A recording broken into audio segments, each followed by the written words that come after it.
Le contenu IA sur LinkedIn frise l'overdose.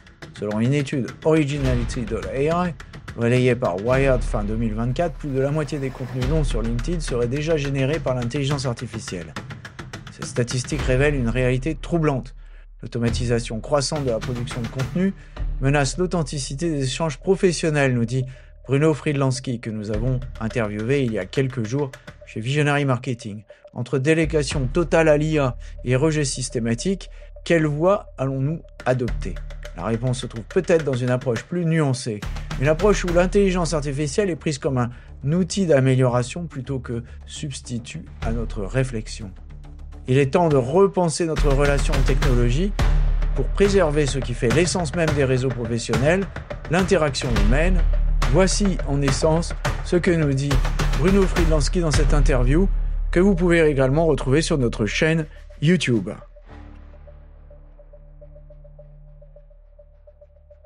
Des interviews, des chiffres, des faits, des études.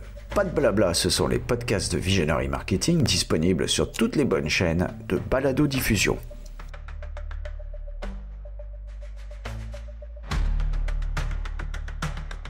Bonjour et bienvenue dans les podcasts de Visionary Marketing. Le sujet du jour, contenu IA sur LinkedIn, trop c'est trop, avec Bruno Friedlansky. L'idée, c'est de prendre le contre-pied, d'aller à l'inverse de ce que propose l'IA, à garder notre capacité de prise de recul, d'analyse et de réflexion, et d'arriver toujours d'abord avec sa pensée, son idée, sa réflexion, avant de commencer par l'IA.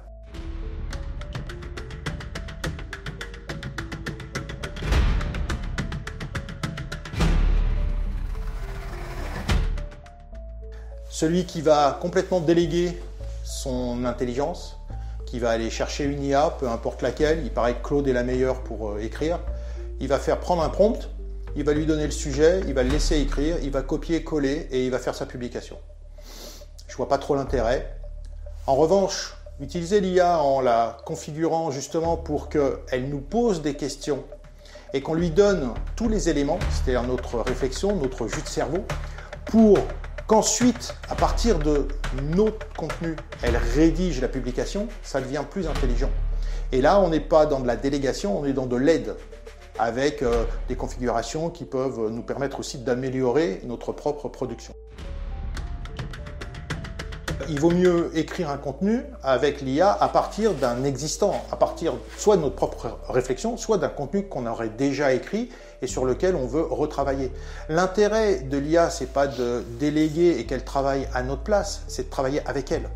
C'est-à-dire de garder le pilotage de l'IA, garder notre intelligence, notre capacité de réflexion, notre capacité d'interagir sur l'actualité, de produire des contenus et de s'aider avec ces outils qui nous permettent d'aller plus vite, d'aller plus loin, de même nous challenger en ayant en fait des réponses différentes, des réflexions différentes, comme si on était en train de discuter avec un autre humain. Sauf que là, c'est un ordinateur, c'est une intelligence, c'est pas pareil. En revanche, ça nous permet quand même de produire des contenus qui sont les nôtres, qui sont notre propriété intellectuelle, parce qu'on a donné les éléments de départ pour la production finale. L'intérêt que je peux voir avec l'IA, c'est qu'on peut lui demander d'analyser notre production, voir les points forts, les points faibles, quelles sont les pistes d'amélioration. Et puis on peut décider en fonction de ces réponses nous-mêmes de réécrire, de compléter, ou alors de lui demander des pistes sur lesquelles on peut s'appuyer. Mais honnêtement, l'IA aujourd'hui, c'est plus pour nous remplacer ou aller plus vite, mais on a encore la capacité largement de le faire par nous-mêmes. La plupart de mes contenus sont écrits directement au moment où j'ai envie d'écrire avec l'idée qui m'est traversée sur laquelle je veux poser ma réflexion.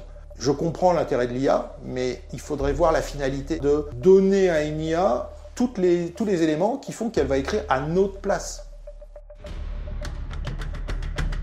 Est-ce que c'est un truc de feignant de déléguer à l'IA ? Oui, on peut le voir. Soit on délègue entièrement, et à ce moment-là, au-delà même de feignant, c'est même dangereux. En revanche, si j'ai pas à ma disposition à côté de moi des gens avec qui me confronter par rapport à ce que j'ai écrit, à l'idée que j'ai, c'est un palliatif au fait de manquer d'un collaborateur. Si je travaille seul, j'ai un collaborateur, certes virtuel, synthétique, avec lequel discuter de ma propre production pour l'améliorer.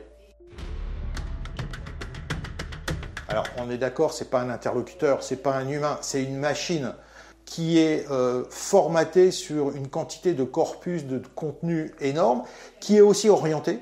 Aujourd'hui, la majeure partie des IA, elles sont alimentées, nourries, éduquées, abreuvées de contenu anglo-saxon. Le rendu est aussi orienté.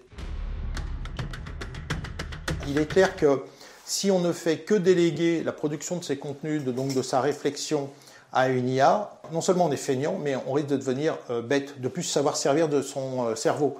Moi, la finalité, notamment d'être présent sur un réseau social comme LinkedIn et dans le monde professionnel, c'est de rencontrer les gens dans la vraie vie. C'est-à-dire de me retrouver face à un humain et de discuter avec lui, d'échanger. Si on ne fait que réfléchir et produire des contenus avec une IA sans y apporter sa touche, son jus de cerveau, sans piloter même l'IA, il va se passer quoi quand on va se retrouver dans la vraie vie ? On va me poser une question et puis je vais être obligé de me tourner vers mon téléphone en disant « Attends, je ne sais pas de quoi tu me parles, je vais demander à ChatGPT de me donner la réponse. » On va perdre ce qui fait l'essence même de la nature humaine, c'est-à-dire les conversations qu'on peut avoir ensemble. Donc, il y a de la fainéantise, mais le vrai risque, pour moi, il est plutôt sur, je vais dire, l'abrutissement presque.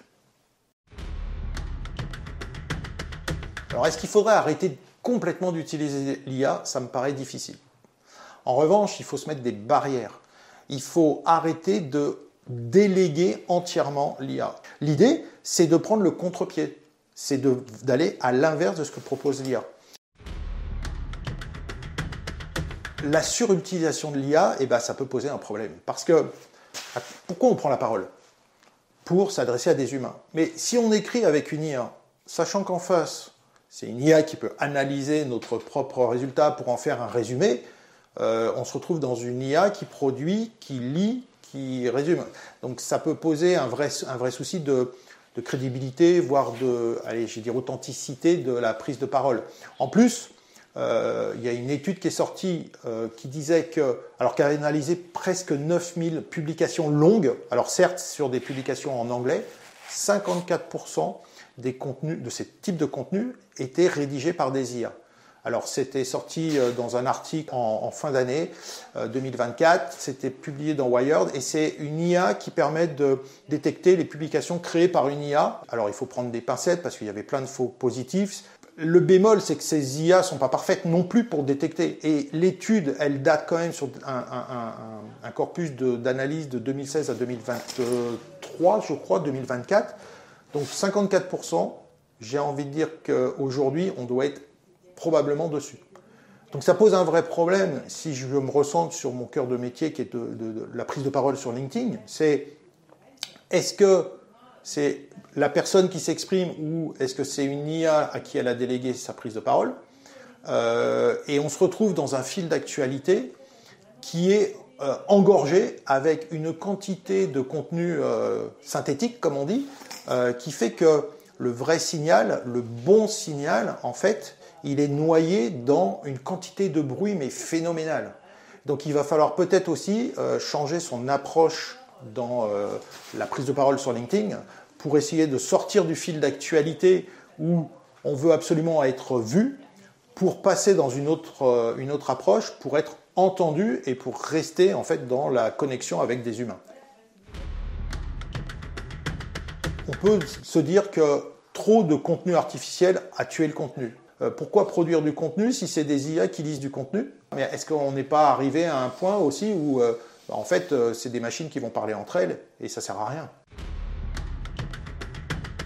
Est-ce qu'on n'est pas arrivé au bout des réseaux sociaux qui sont en fait aujourd'hui des médias pour revenir en fait à l'origine, un réseau social pour se connecter, pour échanger ? C'est une vraie question qu'on peut se poser avec cette profusion de contenus produits par des IA, lus par des IA, synthétisés par des IA.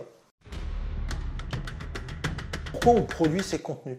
Quel est l'objectif de produire ces contenus ? Est-ce que c'est d'avoir une pseudo-visibilité, puisque en même temps, on est filtré par les algorithmes de ces réseaux, et est-ce qu'il ne faudrait pas réinventer l'usage du digital dans nos vies pour communiquer, pour échanger, pour produire ?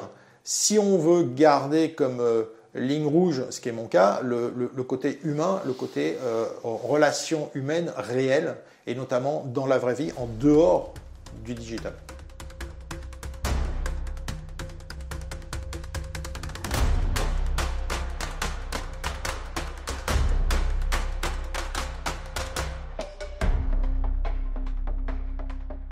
Surtout, n'oubliez pas de mettre une bonne note à ce podcast si vous l'avez apprécié.